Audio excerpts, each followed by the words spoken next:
Hey family, welcome and welcome back to our channel C Singh life style. तो again आज मैं आपके लिए एक ऐसा वीडियो लेके आई हूँ जो कि आपके लिए बहुत ही ज़्यादा यूज़फुल होने वाला है। अगेन ये मेरे लाइफ का एक्सपीरियंस ही है जो मैंने एक्सपीरियंस किया अपने लाइफ में। तो सेम वही चीज़ें आज मैं आपके लिए लेकर आई हूँ, क्योंकि यार मुझे ऐसा लगता है कि ये वीडियो किसी न किसी के लिए यूज़फुल हो सकता है। क्योंकि जो मैंने एक्सपीरियंस किया है, हो सकता है ये दिक्कत किसी और को भी हो सकती है। और जैसे मुझे प्रॉब्लम हुई थी तो मैं यूट्यूब पे सर्च करती थी, बराबर गूगल पे सर्च करती थी, शायद मुझे कुछ सल्यूशन मिल जाए इसका। बट इसका सल्यूशन क्या मिलता है यार, हमें सिर्फ पता चल जाता है ये चीज़ें होती क्या है, क्यों होती हैं, कैसे ठीक होती हैं, कब ठीक होती हैं। तो फिर वीडियो के थ्रू ही मुझे भी सारी चीज़ें क्लियर हुई थी। तो इसलिए मैंने ये वीडियो डिसाइड किया है बनाने के लिए कि मे बी आपके लिए भी ये वीडियो यूज़फुल हो। तो आज मैं आपको बताने वाली हूँ कि लो लाइंग प्लेसेंटा क्या होता है। जब मैं 3 मंथ्स पे, हाँ 3 महीने पे जब मैंने अल्ट्रासोनोग्राफी कराया था, फिर जाके मुझे पता चला था कि मुझे लो लाइंग प्लेसेंटा है। तो सबसे पहले अगर यार मैं बात करूँ कि प्लेसेंटा होता क्या है, तो अगर मैं आपको साफ शब्दों में बताऊँ, अगर मैं आपको बिल्कुल क्लियरली बताऊं कि प्लेसेंटा होता क्या है, एक तरह से आप मान लीजिए जो बच्चा है वो प्लेसेंटा पे ही डिपेंड होता है। अगर आपके पेट पे कोई दिक्कत आ गई, अगर आपका प्लेसेंटा नहीं सही है, तो आपका बच्चा आपको मिलेगा ही नहीं। मतलब जो बच्चे की लाइफ है वो पूरी की पूरी प्लेसेंटा पे डिपेंड होती है। जो न्यूट्रिएंट्स है, जो भी ज़रूरत की चीज़ें हैं, जैसे ऑक्सीजन है, ब्लड है, खाना पीना, ये सारी चीज़ें एक बच्चे को प्लेसेंटा के थ्रू ही मिलती है, जिसे हम लोग आम भाषा में नाल कहते हैं। हो सकता है किसी को ना समझ में, अगर आपको नहीं समझ में आएगा तो मैं आपको साइड में पिक लगा दूंगी कि प्लेसेंटा होता क्या है, तो आपको क्लियर हो जाएगा कि आखिर प्लेसेंटा होता क्या है। तो ये तो हो गया कि प्लेसेंटा होता क्या है। अब मैं बात करने वाली हूँ कि लो लाइंग प्लेसेंटा होता क्यों है। तो यार इसका कोई स्पेसिफिक रीज़न नहीं है कि लो लाइंग प्लेसेंटा आखिर होता क्यों है। मुझे भी नहीं पता चला था कि किस लिए मुझे लो लाइंग प्लेसेंटा हो गया है। और प्लेसेंटा लो लाइंग कब बोला जाता है, जब आपके सर्विक्स से 2 सेंटीमीटर की दूरी पे आपका प्लेसेंटा हो, या फिर इससे कम की दूरी पे हो, तो ये होता है लो लाइंग प्लेसेंटा। तो इसमें आपको घबराने की कोई बात नहीं है कि आपका लो लाइंग प्लेसेंटा है, क्या है, कैसे है। अगर मैं बात करूँ लो लाइंग प्लेसेंटा के सिम्टम्स की, कि इसके क्या क्या लक्षण होते हैं, कैसे हम फील कर सकते हैं, कैसे हमें पता चल सकता है कि हमें लो लाइंग प्लेसेंटा है। लो लाइंग प्लेसेंटा तो यार नॉर्मल होता है, स्टार्टिंग के कुछ महीनों में ये नॉर्मल माना जाता है। बट जब ये आगे चल के आपकी प्रेगनेंसी में कंटिन्यू रहता है, फिर जाके जो कंडीशन है वो क्रिटिकल हो जाती है। बट ये 98% स्टार्टिंग में ही सही हो जाता है, लास्ट तक नहीं चलता है। बहुत रेयर एंड रेयरेस्ट केस ऐसा होता है जिसमें प्लेसेंटा लो लाइंग ही रहता है, अदरवाइज़ ये ठीक हो जाता है। तो अगर मैं बात करूं कि लो लाइंग प्लेसेंटा का सिम्टम्स क्या है, तो इसका जो सिम्टम्स है यार, इसमें बैक पेन बहुत ज़्यादा होता है, बहुत ही ज़्यादा। और आपका जो पेल्विक एरिया है वो आपको बिल्कुल टाइट सा फील होगा। ऐसे लगेगा कि जैसे कोई आपके पेल्विक एरिया में पत्थर रख के बांध दिया हो, इस तरह का फील होता है। और आपके बच्चे की मूवमेंट लेट फील होगी आपको। अगर आपका लो लाइंग प्लेसेंटा है तो ऐसे में आपके जो बच्चे की मूवमेंट है वो आपको लेट फील होगी। बच्चा मूव करता है बट उसके नाल नीचे होने की वजह से आपको उसकी मूवमेंट फील नहीं होगी। तो सेम मेरे साथ भी यही हुआ था। और यार बैक पेन तो इतना ज़्यादा होता है कि मैं बता नहीं सकती, क्योंकि जब भी मैं सोचती थी कि मैं थोड़ा सा झाड़ू लगा लूँ, और मैं थोड़ा सा झाड़ू लगाती थी यार, मुश्किल से 1 मिनट होते थे, मुझे इतना ज़्यादा बैक पेन होता था यार। ऐसे फील होता था कि क्या हो गया है, पूरी लग रहा है कमर ही टूट गई है, इतना ज़्यादा दर्द होता था जब मुझे लो लाइंग प्लेसेंटा था। तब की मैं बात बता रही हूँ। और लो लाइंग प्लेसेंटा में पेल्विक एरिया में आपको क्रैम्प्स भी फील हो सकता है, आपको पेन भी हो सकता है, और जगह जगह आपको ऐसे फील होगा जैसे कि कोई सुई चुभा रहा हो, इस टाइप का भी फील होता है। मैंने जो एक्सपीरियंस किया है मैं आपको वो चीज़ बता रही हूँ। तो ये सारी सिम्टम्स होते हैं लो लाइंग प्लेसेंटा के। और किसी किसी को तो यार वजाइनल ब्लीडिंग भी होती है, किसी किसी को नहीं होती है। मुझे कोई भी ब्लीडिंग नहीं हुई थी, इसलिए मैं समझ नहीं पाई थी कि मुझे लो लाइंग प्लेसेंटा है। जब मैंने यूएसजी कराया फिर जाके मुझे क्लियर हुआ कि मुझे लो लाइंग प्लेसेंटा है। ज़्यादातर यार जो आपका लो लाइंग प्लेसेंटा है वो जब आप यूएसजी कराते हैं तभी जाके आपको पता चलता है कि आपका जो प्लेसेंटा है वो लो लाइंग है।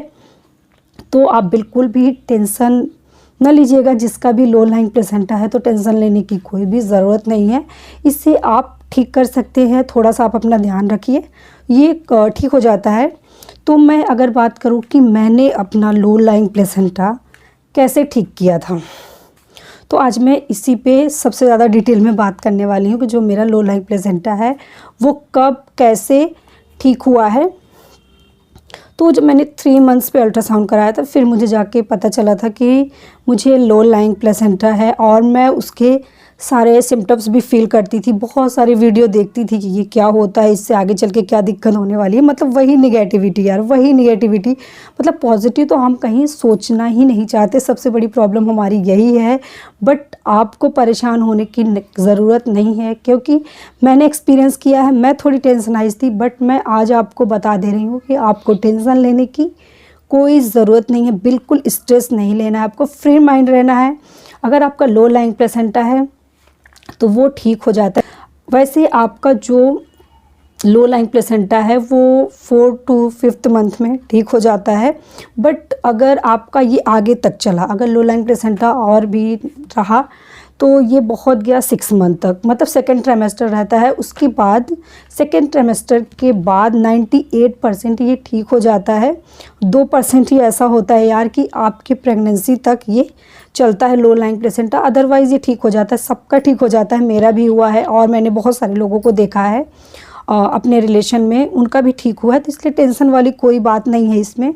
और मैंने क्या क्या सेफ्टी रखी है, क्या क्या सावधानियां रखी, मैंने क्या क्या काम नहीं किया है लो लाइंग प्लेसेंटा जब तक मुझे था। जब तक मुझे लो लाइंग प्लेसेंटा था यार, डॉक्टर ने मुझे बेड रेस्ट के लिए बोला था, मतलब पूरी तरह से बेड रेस्ट बोला था कि बेटा, मैं दोबारा फिर से गई थी दिखाने तो उन्होंने कहा बेटा अभी भी तेरा बच्चा नीचे है, तुझे रेस्ट करने की ज़रूरत है। बट मेरा मन नहीं मानता था, क्योंकि यार मुझसे बैठा नहीं जाता, बहुत ज़्यादा रेस्ट मुझसे नहीं किया होता। तो मुझसे जितना भी होता था, टहलना घूमना, थोड़ा बहुत काम जो लगता था कि हाँ मैं कर सकती हूँ, तो उसको मैं करती थी। मैं फुल रेस्ट यार आज तक ली, जबकि शुरू से लेके मुझे सेकेंड ट्राइमेस्टर तक डॉक्टर ने बेड रेस्ट ही बताया। कुछ ना कुछ दिक्कतें आती गई, बट मैंने बेड रेस्ट नहीं लिया। सिर्फ आपको ध्यान देना है, आपको ज़्यादा देर तक खड़े नहीं रहना चाहिए। अगर आपका लो लाइंग प्लेसेंटा है तो बहुत देर तक आपको खड़े नहीं रहना है, बहुत देर तक एक ही पोजीशन में आपको बैठना नहीं है। अगर आप बहुत देर तक खड़े रहेंगे तो आपको बैक पेन हो सकता है, आपके पेल्विक एरिया में पेन हो सकता है। और अगर आप यार थोड़ा सा सेफ्टी नहीं रखेंगे तो आपका जो लो लाइंग प्लेसेंटा है वो नहीं भी ठीक हो सकता। आप अपना घर का सारा काम करते हुए अपना लो लाइंग प्लेसेंटा ठीक कर सकते हैं। सिर्फ आपको कुछ बातों का ध्यान रखना है, जैसे आपको वेट बिल्कुल भी नहीं उठाना है यार, वेट बिल्कुल उठाना ही नहीं है। और आपको बिना कुछ बिछाए ज़मीन पे ऐसे ही नहीं बैठना है, इस चीज़ का ध्यान रखना है। बहुत ज़्यादा खड़े नहीं होना है, बहुत ज़्यादा देर तक किचन में जैसे आप काम कर रहे हैं तो 2-2 घंटे खड़े हैं, ऐसे नहीं करना आपको। आप जैसे काम कर रहे हैं किचन में, आप काम करिए। काम करने के लिए कोई बाउंडेशन नहीं है कि आपको काम नहीं करना। आप काम करिए, जैसे आप आधा घंटा कर लिए, आधा घंटा हो गया आपको खड़े होके आप काम करते हो गए आधे घंटे, तो आपको क्या करना है 10 मिनट के लिए रेस्ट ले लेना है। उसके बाद फिर आप वापस अपने काम में लग जाइए। इस तरह से आप अपना काम कर सकते हैं। और आपको हैवी चीज़ तो बिल्कुल भी नहीं उठाना है, और आपको बहुत देर तक एक ही पोजीशन में बैठना नहीं। जैसे आप बैठ गए तो आपको बहुत देर तक बैठना नहीं है, क्योंकि यार आपके बच्चे पे जोर पड़ता है। ऐसे जैसे आप बैठ गए तो फिर जोर पड़ता है। आपका लो लाइंग प्लेसेंटा है, अगर आप बैठे हैं एक ही पोजीशन में तो मे बी आपको दिक्कत हो सकती है। इसलिए आपको बहुत ज़्यादा देर तक एक ही पोजीशन में बैठना भी नहीं है। आपको बहुत ज़्यादा चाल फेर भी नहीं करना कि आप टहल रहे हैं तो टहलते ही रह गए, तो इस तरह का नहीं करना है। अगर आपको टहलना है, जैसे आपको एसिडिटी वगैरह की दिक्कत है, कॉन्स्टिपेशन की प्रॉब्लम है, तो आप 5 मिनट 10 मिनट नॉर्मली वॉक कर सकते हैं। बट आपको बहुत ज़्यादा स्पीड में नहीं वॉक करना है, बहुत ज़्यादा टहलने घूमने वाला काम नहीं करना है आपको। और जितना हो सके आप रेस्ट करिए। ये चीज़ का आपको ध्यान रखना है कि आपको जितना हो सके आप रेस्ट करिए, अपने घर के काम भी करिए। बट आपको ये दिमाग में रखना है कि ज़्यादा देर तक खड़ा नहीं है, कि खड़े नहीं होना है एक ही जगह, बहुत देर तक बैठना भी नहीं है आपको, बहुत झुक के काम नहीं करना है आपको, और बहुत हैवी चीज़ें नहीं उठाना। और आपको सीढ़ी तो बिल्कुल भी नहीं चढ़ना उतरना है। सीढ़ी तो यार बिल्कुल आप डिज़ाइन दे दीजिए कि आपको सीढ़ी चढ़ना उतरना भी है। जब तक आपका लो लाइंग प्लेसेंटा ठीक नहीं हो जाता तब तक, उसके बाद तो आप यार सारा काम धीरे धीरे कर सकते हैं। अब मैं इस टाइम पे सारा काम करती हूँ अपना। उसके बाद जब मेरा 5th मंथ कंप्लीट हुआ, वैसे तो मुझे लग रहा है कि 4.5 महीने में मेरा जो लो लाइंग प्लेसेंटा है वो ठीक हो गया था, क्योंकि मुझे ऐसा फील होता था। और आपके बच्चे की मूवमेंट ऐसे में आपको लेट फील होगी। आपको बिल्कुल भी परेशान होने की नहीं ज़रूरत है।